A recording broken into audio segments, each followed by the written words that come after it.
एक लक्षात घ्या की देश बदलतो आहे, प्रदेश बदलतो आहे.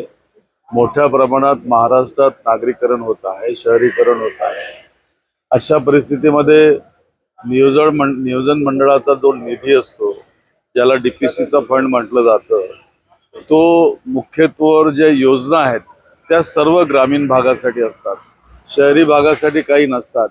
शहरी भागाचं नाव काढलं तर महानगरपालिकेकडे बोट दाखवलं जातं, परंतु राज्य सरकारच्या नगर विकास विभागाच्या अनेक योजना ज्या आहेत त्या त्याच्याशी संबंधित असतात.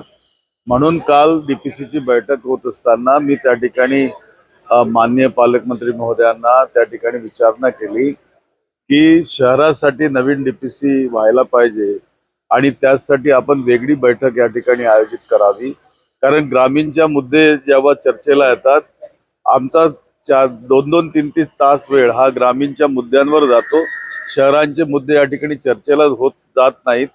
त्यामुळे त्यांनी शेवटी सांगताना सांगितलं की जनगणना आता होणार आहे, या ठिकाणी SIR सुरू आहे आणि नवीन जी काही होणार त्यामध्ये निश्चितच शहराची डीपीसी सुद्धा होऊ शकते असं ते म्हटले. आणि त्यानंतर त्यांनी निर्णय दिला की शहरांचे आमदार आणि शहरांचे प्रमुख महानगरपालिके संबंधित यांची एक मिनी डीपीसी ही 27 तारखेला आम्ही घेऊ आणि तसा निर्णय त्यांनी त्या ठिकाणी दिला. म्हणजे की ग्रामीणचे आमदार म्हणतात की मग ग्रामीणवर अन्याय होईल भविष्यात? नाही, याच्यात ग्रामीणवर अन्याय होण्याचं काही कारण नाही आहे. कारण ग्रामीणचा कोणताही निधी आम्ही मागून घेत नाही आहोत आणि त्यांच्याशी आमची कोणत्याही प्रकारची तक्रारही नाही आहे.